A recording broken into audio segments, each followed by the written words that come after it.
Thanks for checking out my channel. I'm happy to have you here. Please subscribe, also hit the like button. I hope you like my voice, it's the only one I have right now. Well, I will switch from man to woman voice here and there. Thanks again. I have set up a Patreon account, so you very special people who likes my stuff can keep on getting my videos. I think it's only $1 a month and up. Thanks again, and now the stories you've been waiting for. Posted by user Slinky Slecker. Pretty sure the bartender who drugged me. I was living downtown in a posh building that had a good restaurant next door. The restaurant and the apartment building opened at the same time, so it automatically sort of became where everyone in the building went. And I worked across the street, so it was also where my firm would have client meetings and happy hours. I went in one night alone near closing time, which I had done in the past, and sat at the bar. I had been out that evening to happy hour, but that had been several hours before, and I had been home since then. I ordered a steak dinner and a glass of wine, my fave. I was familiar with the bartender because of the happy hours and one specific first date where the guy I was meeting, who was from Poland, recognized the bartender's accent as Serbian. They had had some geopolitical banter while we had drinks, and the bartender seemed like an okay guy at the time. Mid-20s, average, nondescript. On this night, I'm sure we had some small talk while he worked, but I don't think I actually engaged all that much with him. I didn't even know his name. Anyway, halfway through my meal, I got ridiculously tired. Like, barely keep your eyes open tired. I asked for a box for my meal. He took a while getting it, but when he presented it, he told me he was walking me home. I said, no thanks. And he insisted 3 more times. Which, at that point, I probably could have used the help walking, but was fully annoyed at being told someone was walking me home. Not only was I clear he was not welcome to do that, I actually had a habit of never letting a guy walk me to my door. I don't like randos to know where I live, and I once had an acquaintance try to push in with me after an all-building cocktail party. So yeah, there was no way this was going to happen, no matter what. I remember I got loud with my final no, and I took a few more sips of wine. Hey, I paid $20 for that glass, and I was not going to waste it, as I stood to leave. He seemed a little taken aback.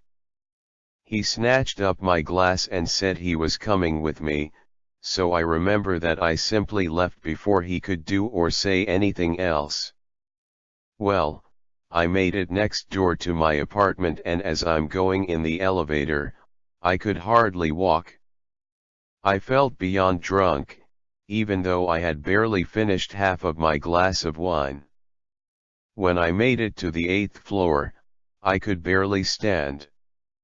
I literally crawled from the elevator down my very long hallway, around the corner and almost to my door. When I got to within feet of my door, my legs had stopped working. I could barely climb up the door to insert the key, but somehow I managed, and dragged myself over the threshold. I woke up the next day, slumped against my door, and I had wet myself. I have never lost control of my body, no matter how drunk I've gotten, and I definitely have never slept on the floor where I dropped. It was crazy. I had a hangover from hell, and I was trying to figure out all day what had happened. I told myself that since I had been at happy hour earlier, maybe I was drunk and didn't know it when I went for my late meal? But I didn't remember feeling drunk when I was there, and I hadn't really eaten until the steak and potatoes I had ordered. I kept searching for a reason. It was a couple of days before I remembered how overly familiar the bartender had been in trying to walk me home. It chilled me what could have happened if that guy had walked me home. I had no proof that he had done anything, but somehow, I just knew. I felt stupid that I had gone back out that night when I could have eaten at home. And I felt stupid for not watching him more closely, even though I had been alone at a bar. I felt stupid for going to the bar at all, when I could have eaten at a table. But I just couldn't be sure enough of anything to report it anywhere. I just kinda hid for a couple of months, refusing to walk by the window in front of the bar side of the restaurant and generally avoiding that corner altogether. It was at least 2 months before I could go back in that restaurant, and even then, it was only for work. I was relieved when I didn't see him at the bar, but I had to ask in case he was coming later or something. When I asked where he was, the person behind the bar said really flatly, "Oh, him. Yeah, he's gone. We had to let him go." I remember searching the bartender's face for a clue, and picked up on some mild disgust. So I said good, or something, and he started to talk but thought better of it and the conversation ended there. This audio file was created by Panopreter Basic. You can download it at www.panopreter.com. Posted by user abataba_do.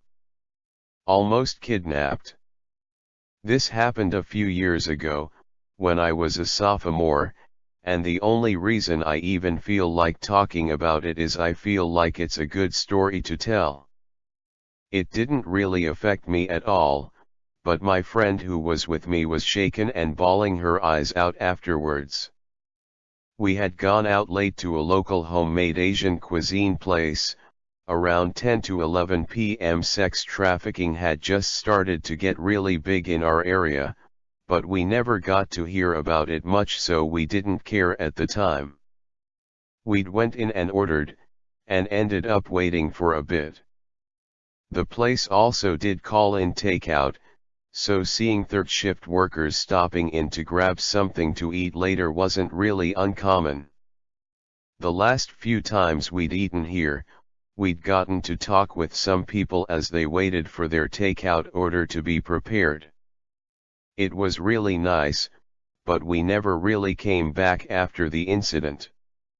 We'd been waiting on our food to be prepared, at first the only ones in the restaurant other than staff.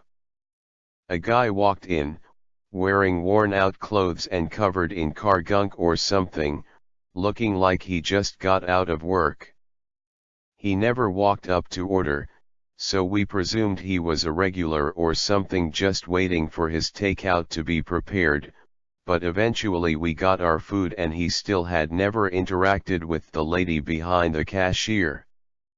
He'd spent the entire time talking to us though, asking mildly invasive questions, which I answered with fake answers, giving him a fake name and town and age and such since I didn't want to be rude yet.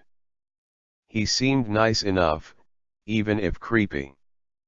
We were about done when he got up and left, not ever bothering to actually order or anything like that. The lady told us to be safe on our way out. We took care of our garbage, and we left to head out to my friend's car. She turned to me to let me know my door was unlocked, as I was taking my time trying to put my wallet back into my annoying ass purse when suddenly she started freaking out, yelling "Get in the car," over and over really fast while she started to smack the roof of the car. Just as I slammed my door shut and she was starting the car up frantically, a big white van whipped by us and the side door slammed closed on it. The same guy from inside was sitting in the driver's seat when we saw him hit the main drag, and he looked beyond pissed. We ended up sitting there for a while because my friend started to cry, probably scared shitless. I never really processed it much, so it still doesn't mess with me, but my friend shares the story a lot, probably to remind people to watch their backs and shit, considering how big sex trafficking is getting around our area. This audio file was created by Panopreter Basic. You can download it at www.panopreter.com. Posted by user Britjan 1988. Random guy kept calling. I'm posting this for my coworker, with her permission, story told from her POV. I never had to talk to the person, Pete, myself, but you can basically hear everything in the office. So this happened at work, my first real job. I work with some great ladies. The oldest we call Mama Bear because she literally treats us like family. Our job is customer service and sometimes we get prank calls. Mostly harmless, but it can get scary. Mama Bear once had a guy calling her saying his internet was broke and he was gonna run her over unless she fixed it. Pretty sure it was user error. Well, a few days ago I get a call. Hello, thank you for calling XYZ company. How may I assist you? Silence. Hello. No answer. So I hang up. A few seconds later another call, same thing. We don't have caller ID on our office phones, so no way to know if it's the same person. Next day same thing. After the third call finally the person, a man's voice, says something. Caller, what's your name? What? Caller, your name. What is it? Do you need tech assistance? Caller, I'm Pete, not real name. Do you need tech assistance, sir? Caller, I need you. You're a goddess. I'll call you later, and hangs up. Creepy, but I brush it off and joke about weird Pete to my co-workers. They laugh and I get dubbed the almighty goddess all day. Next day a fellow co-worker gets a call from Pete. He gives his name and says he wants to speak to the goddess. Yeah. I had already told them about Pete and now here he was again. He couldn't ask for me by name as I never gave it to him, but it's pretty clear who he wants to talk to. My coworker puts him on hold and tells me he wants to speak to me. I'm getting weird vibes and shake my head. She tells him I'm not there today and he goes from 0 to 100 real quick. Screaming at her for lying, calling her racist derogatory words for just about every skin color, she's white but he doesn't know that, and he hangs up. Phone rings again. I pick it up because we are a call center and it's my job. Wish I hadn't. Hello, thank you for calling dash. Pete, it's you. Don't hang up. I'm frozen and stay silent. Pete, I know it's you. I'd know you anywhere. I need help. You need tech help. Pete, no. It hurts. Sir, this isn't 911. We are a tech call center. We can't help you if you're injured. At this point Mama Bear overheard the conversation and walks over. We have a speaker option on the phone which she activates. His words ring out over the office. Pete, it's throbbing. I need you, goddess. Now where I live you can work starting at 16 and earn school credit as part of their program. I had just turned 16 a few months prior. Though I am 16, I knew where this was headed and decided enough was enough. Sir, I can't help you. Please don't call here again. And I hung up. At this point Mama Bear said if he called again to transfer him to her phone line. Not even 30 seconds later, guess who calls? And yet I picked it up. I mean, I still have to do my job. And again, no caller ID.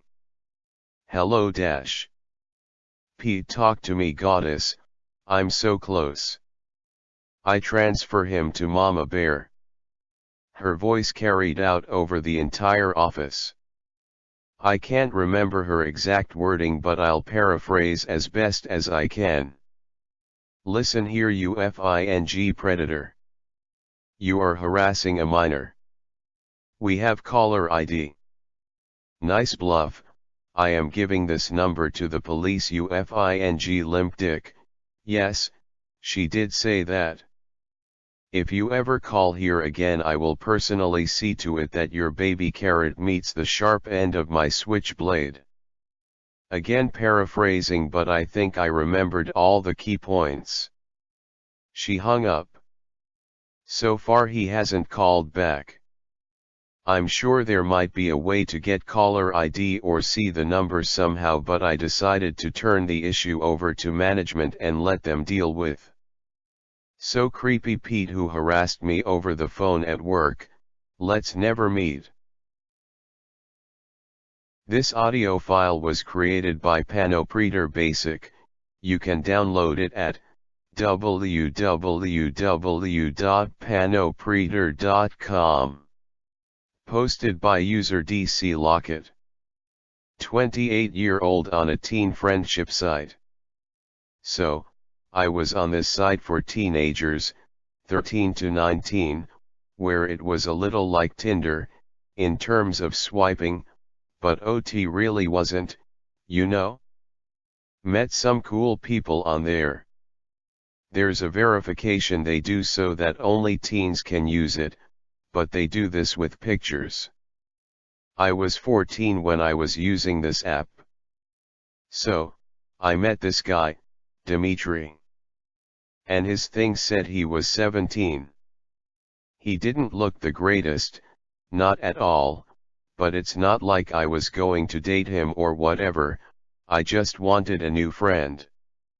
We got to talking, we moved over to Snapchat and Skype, since the app was kinda buggy. Then, we got to late night talks. I started telling him a story, we eventually started role-playing with those characters, and Dimitri was clearly trying to get the two into a sexual act. Obviously, this was making me uncomfortable. I don't want to role-play a sexual scene with you, dude. Why can't our cool magic boys hate each other? So I finished the story my way, despite all his attempts to bring it over his way, and moved on. He pressured me into a lot of pictures. Not sexual, just pictures, but it was still uncomfortable. He asked for a lot of pictures. He also pressured me into Skype calls, but I only did that twice, because I was too uncomfortable with it. Now, I would be fine with this, like, it's really not a big deal. But then, we were talking, what does he say? I wish you were older, if I dated you now it would be pedophilia. I was low-key confused, a 14-year-old and a 17-year-old, that isn't pedophilia? It only becomes wrong if they have sex because 14-year-olds can't consent to that just yet. I didn't verbalize this, I was more focused on bringing the conversation back to normal. Don't forget the I can't believe someone as amazing as you would hang out with an almost 30-year-old man. When I read that, oh boy. What did I do? Chalk it up to a typo, he must have meant almost 20, right? Why didn't he correct it? Well, he obviously didn't notice, or he expected me to realize he meant 20. This was the first friendship I had in a while, so I was scared to end it unless there was really a reason. I was too much of a shy guy to make many friends back then.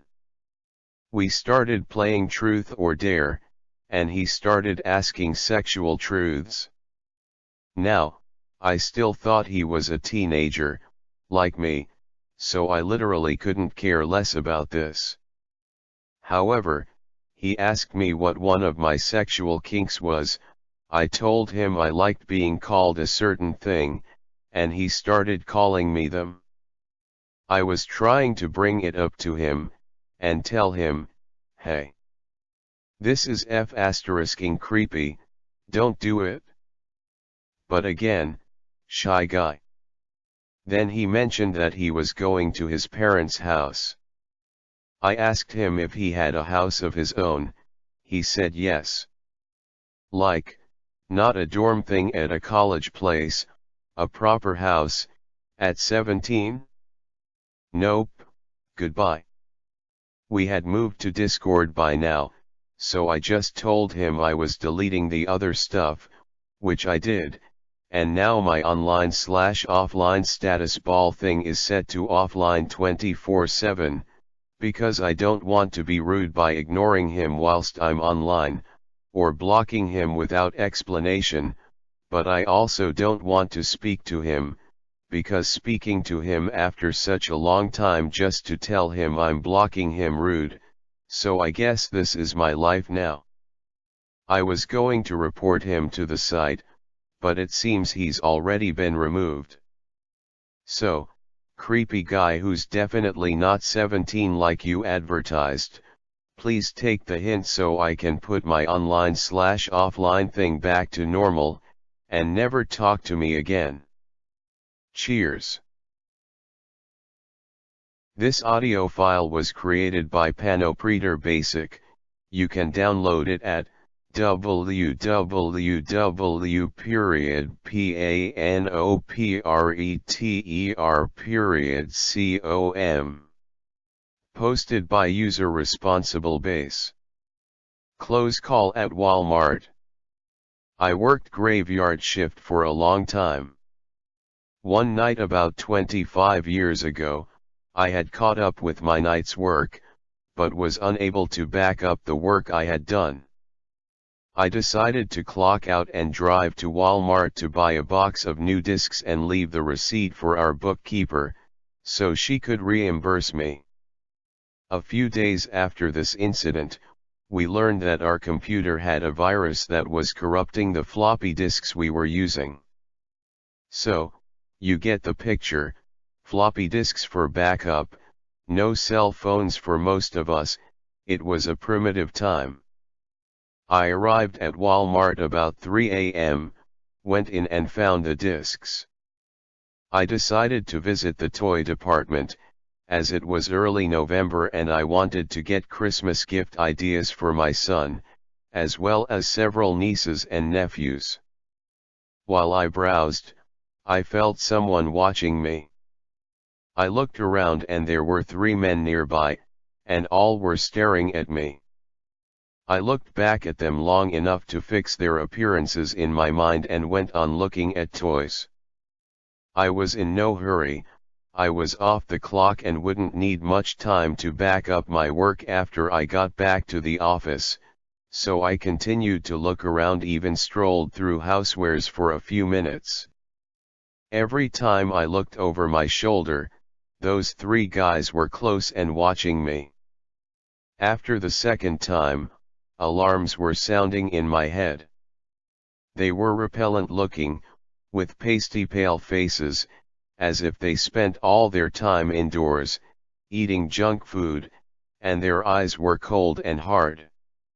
What disturbed me most was the way they were dressed, much too warmly for the weather that night. Even though it was November, it was about 55 F outside. I was perfectly comfortable in a jean jacket. These guys were in heavy coats suitable for sub-freezing temperatures, and they had them buttoned to their necks inside the store.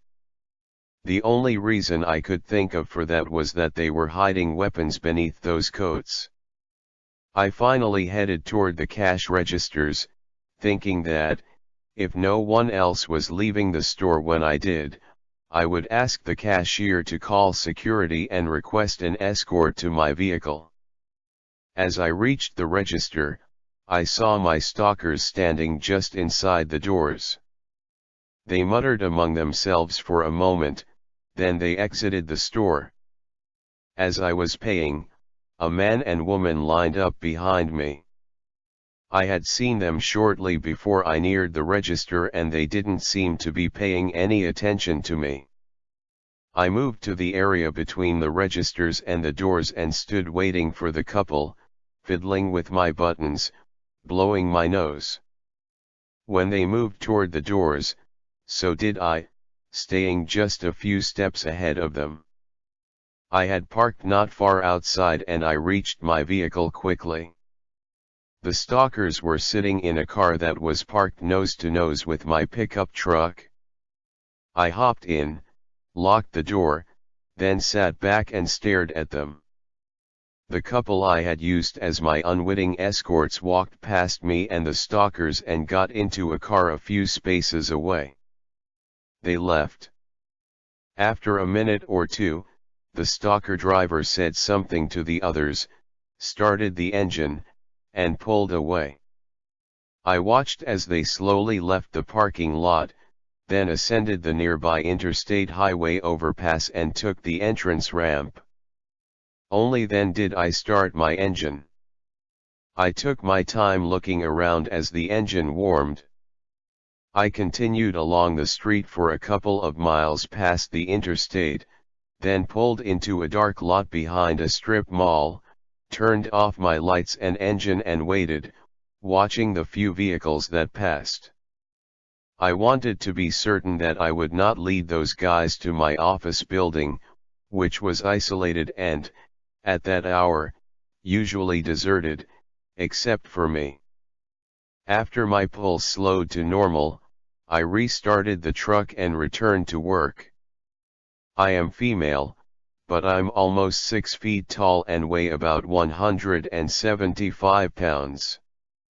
I know that my size has protected me from a lot of mayhem over the years.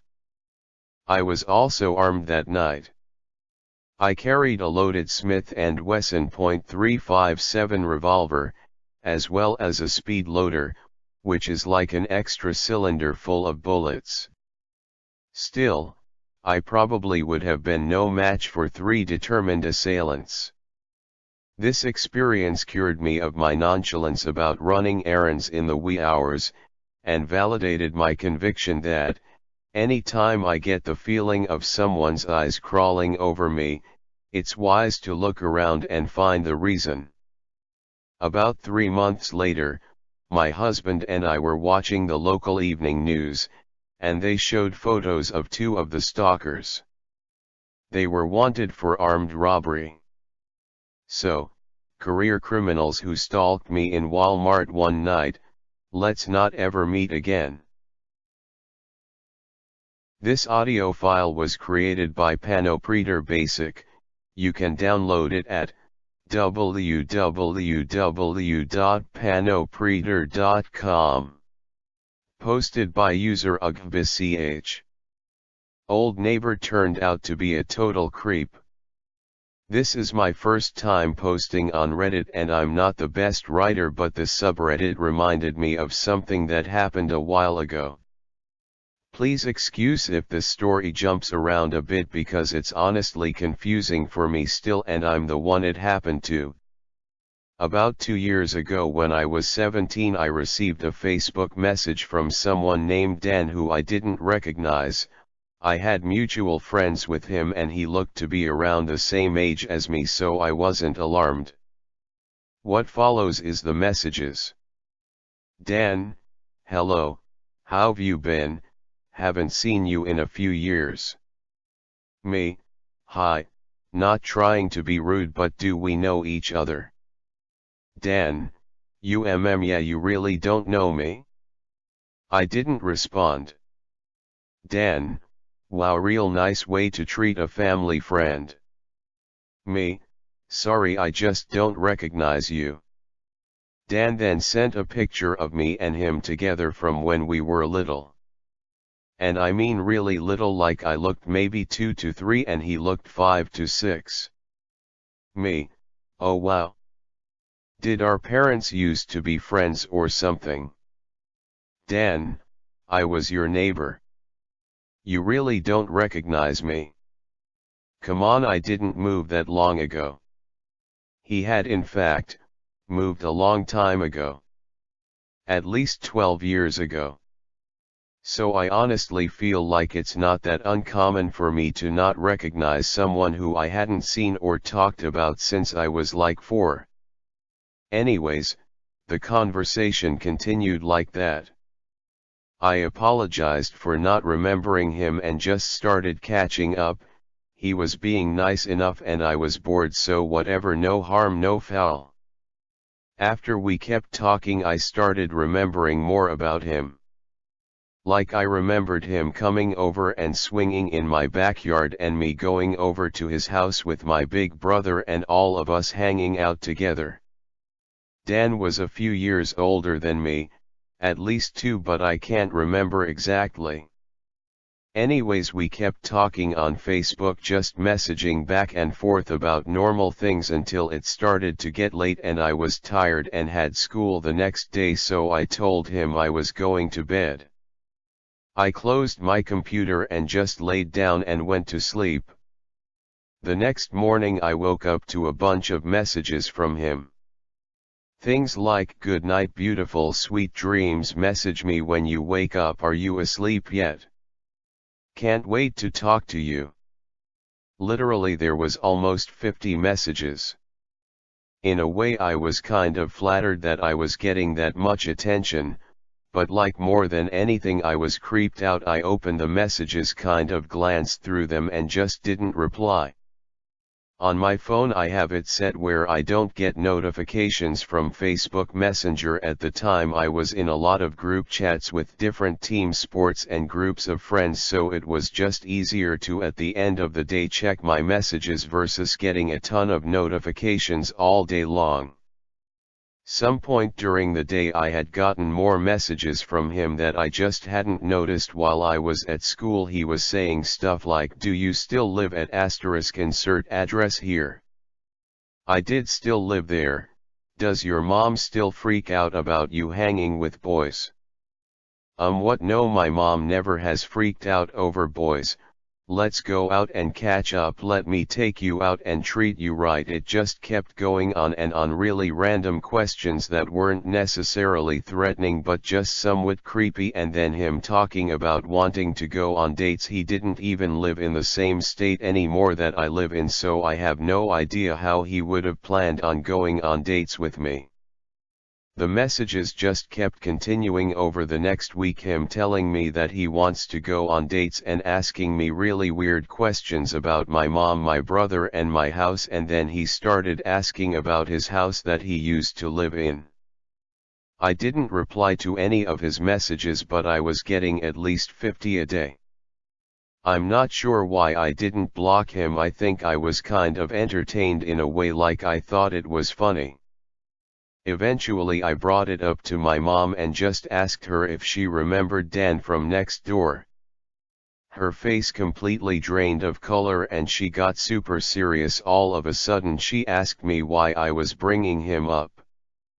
I told her that he had messaged me on Facebook and was trying to get me to go out on a date with him and was just trying to catch up. I didn't tell her he'd been messaging me 50 plus times a day and that I wasn't responding at this point. She told me to block him and never message him again. I asked her why, and this is a summary of what she told me. When I was 3 to 4 I used to play over at his house a lot. his mom would always offer to babysit me if my mom had to quick go out and run errands, and he also had a little sister who was around my age, so my mom figured it was a perfect opportunity for a play date between Dan, my brother, me and Dan's little sister.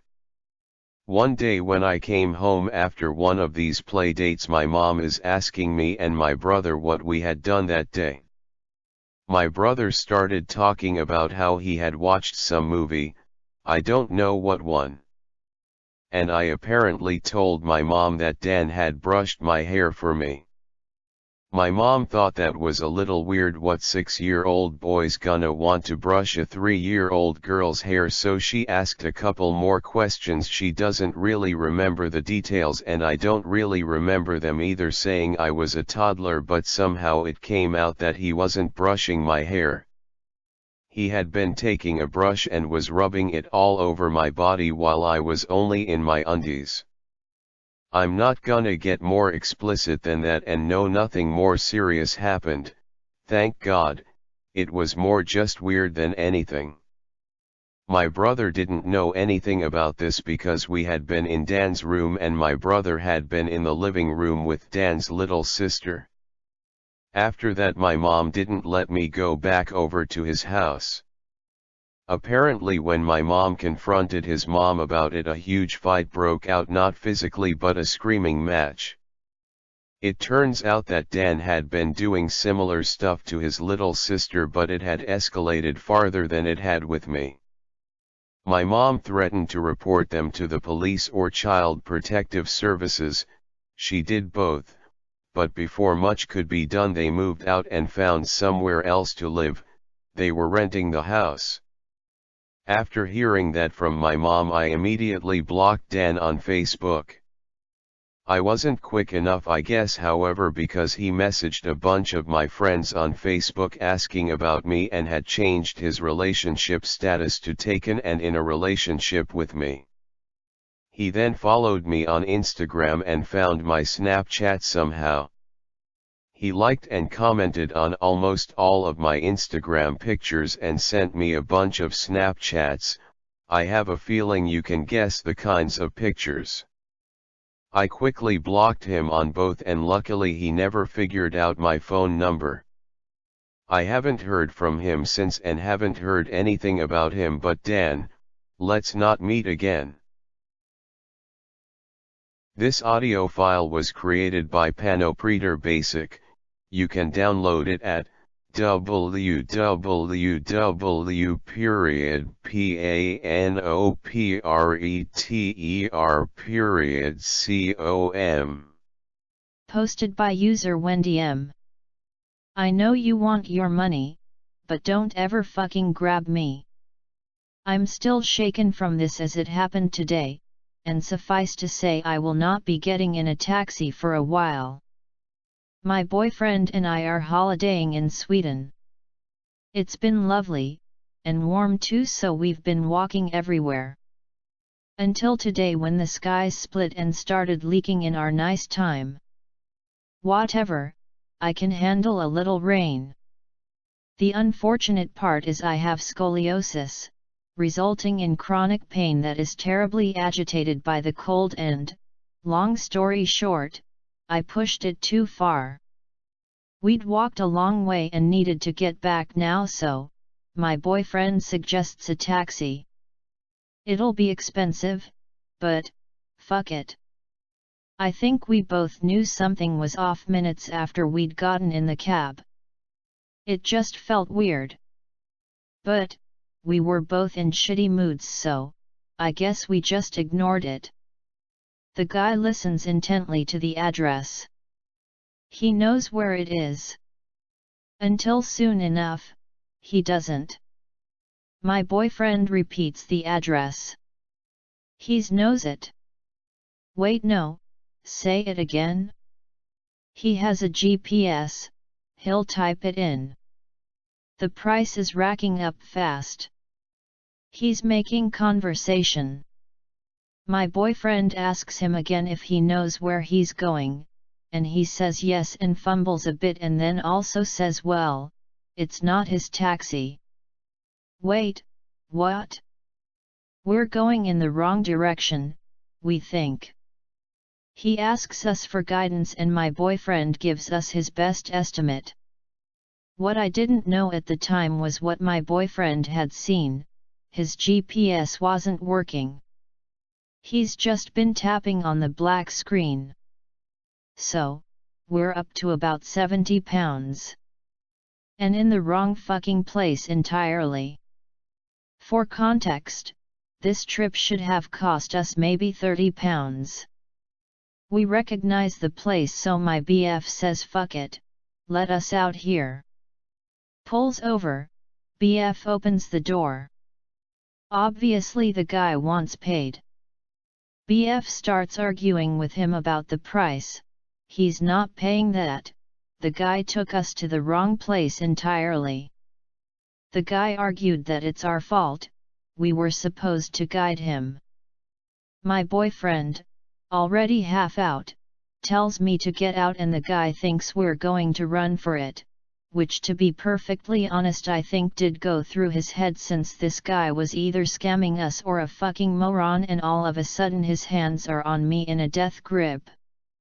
He's screaming at my BF who is getting the money but demanding he let me go, but that's not happening, I'm collateral now.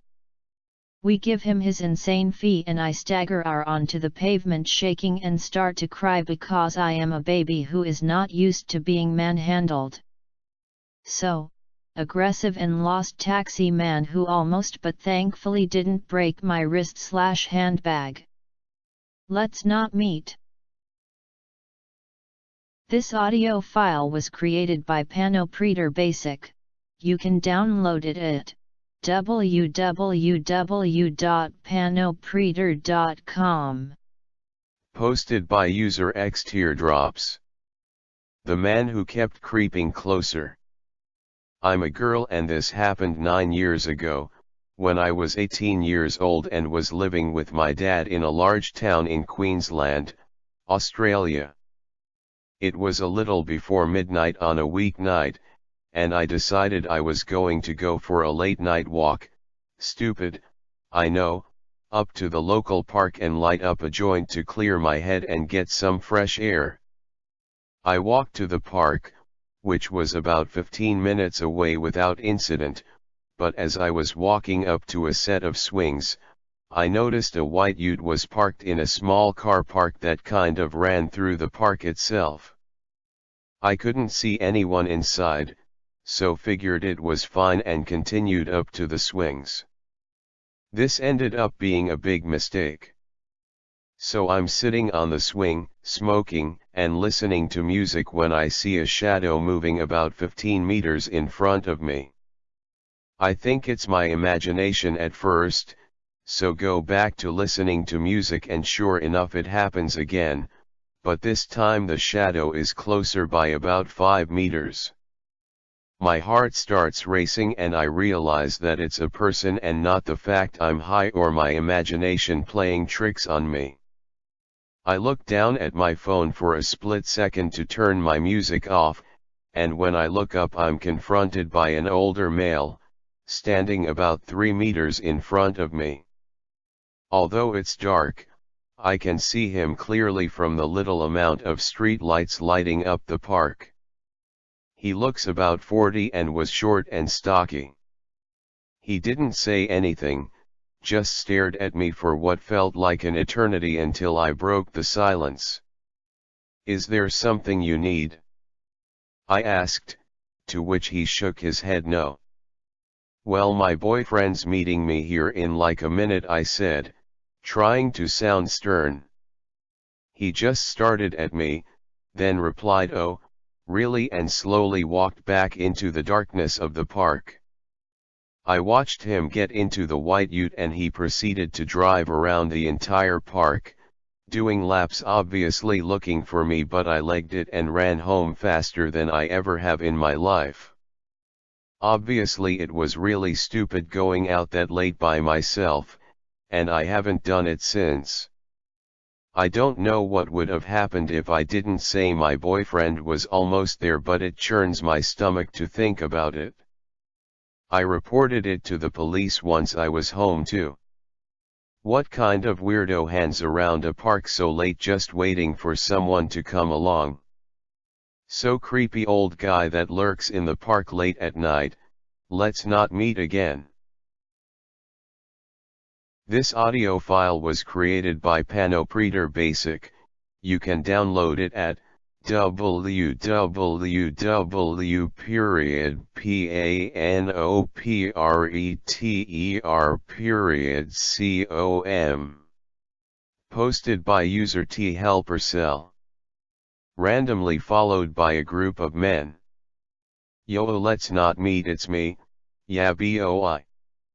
I'm back with another LNM post that I finally found time to write out since my last one.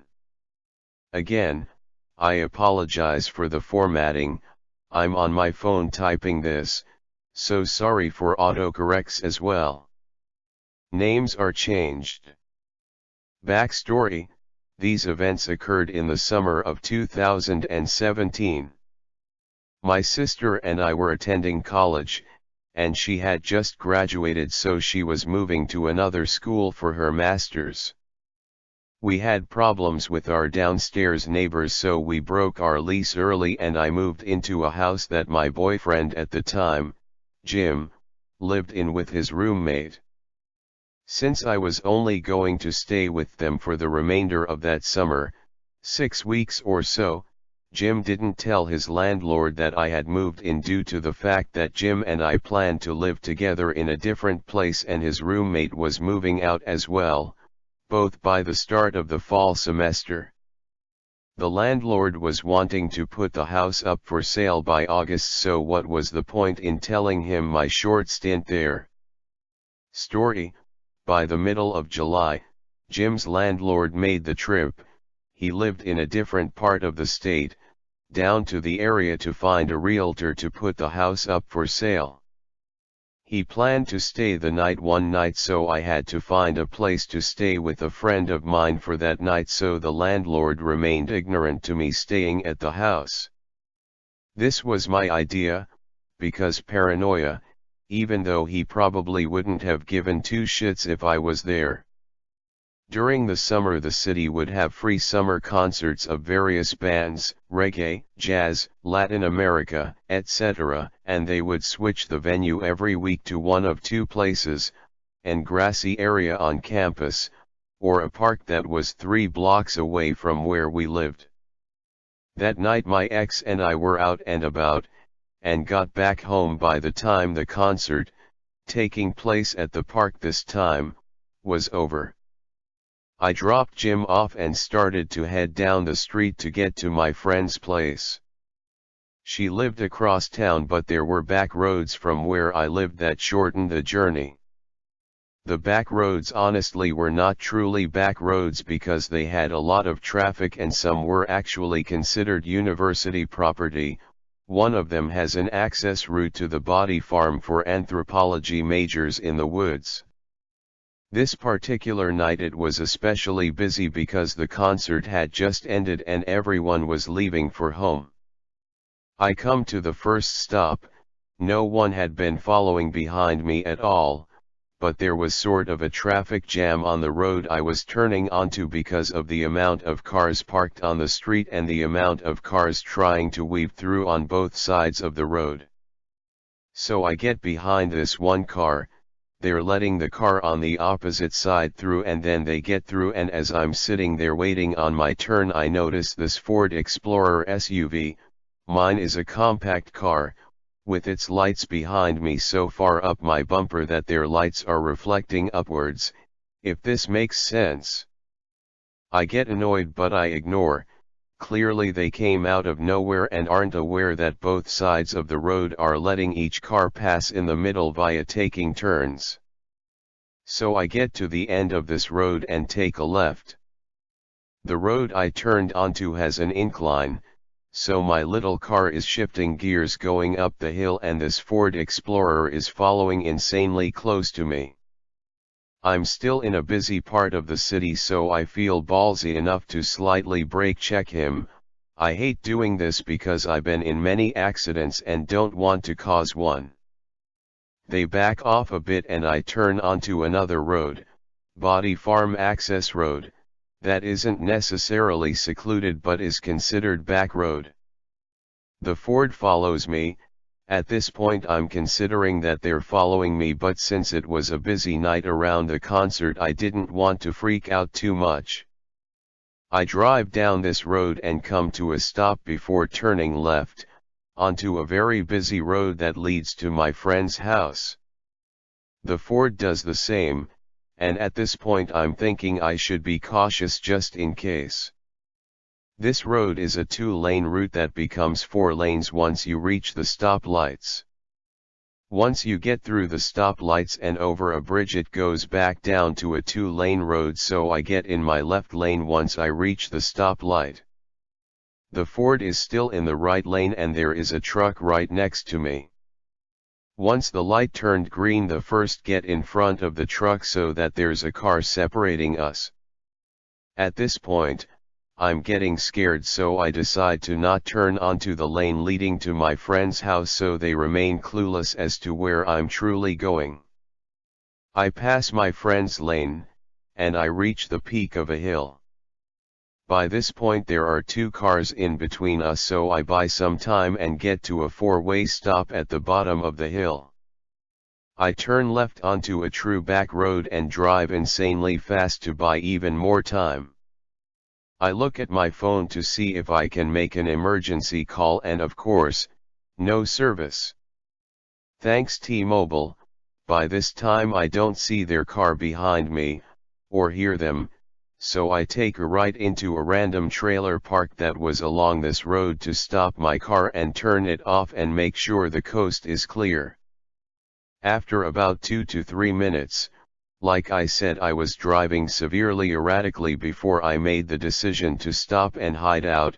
No car had passed, so I thought, oh, maybe they weren't following me and I was being paranoid. Wrong.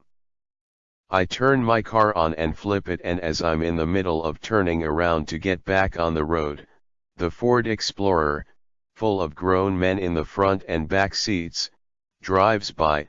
They're going pretty fast, and once they see my car they slam on their brakes.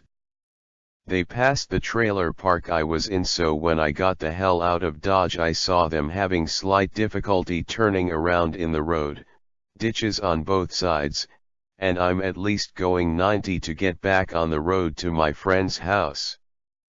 I finally make it and I wait in their lot for a solid 10 minutes, calling my ex to tell him what happened. I go inside and explain what happened to my friend and her boyfriend, since I was late on arriving to their place. Luckily, they didn't follow me or find where I was once I left the roads. She lived down a lane, and it was super secluded. Didn't sleep that night though. So backwoods hillbilly dudes, let's never meet. Also, after this I realized I should have driven to the police station, but from the back roads I was on, and not knowing that part of town very well, I could not have made it without possibly being trapped by no outlet roads or dead ends.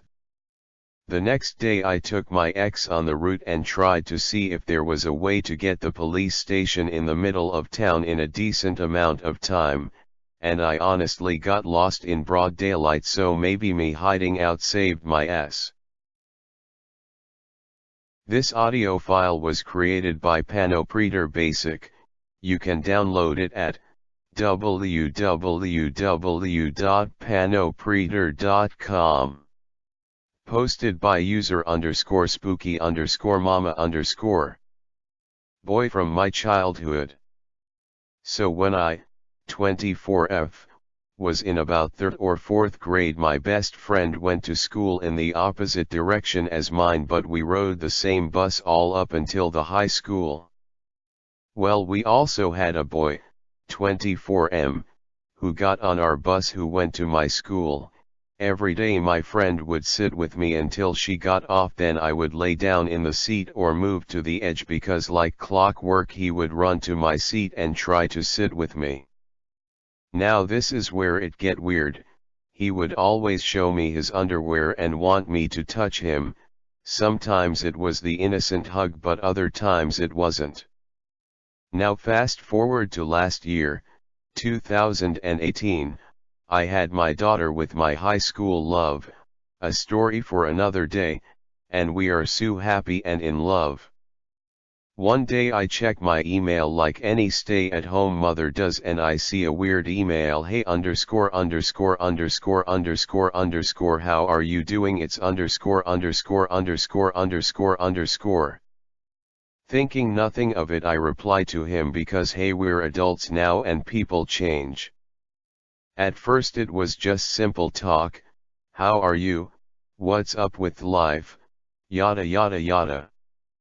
Then after about a week it got weird. Do you still live in your house with your family? Are you happy with your boy? Is this your phone number? He got my phone number. He started calling me and texting me. Now before anyone freaks out, I did tell my family and boyfriend about this, and at first they said it was probably okay and to not worry, but after getting my number it got scary. Since we grew up together and I did still live in the same house and I was a stay-at-home mom to a young premature baby, I felt very unsafe. My mother and boyfriend ended up messaging him and telling him to leave me alone as it was getting uncomfortable for me, but that didn't stop him. After about a week and a half of him constantly messaging me and making multiple Facebook accounts, we threatened him with going to the police. I ended up blocking him on everything before it got worse. It was quiet for a long time until I saw another message a few weeks ago from him. I'm not opening it and instantly deleted it. Boy from my childhood, let's never meet. This audio file was created by Panopreter Basic. You can download it at www.panopreter.com. Well, that's all I have for now. So did you like my video? I really hope so. I'm new at this, so please come back for more. I will try to get one video a week, then as I get better and better at making great videos I will make more per week. So subscribe and hit the like button. Don't let me down. Tell me what you think down in the comments. Thanks and goodbye.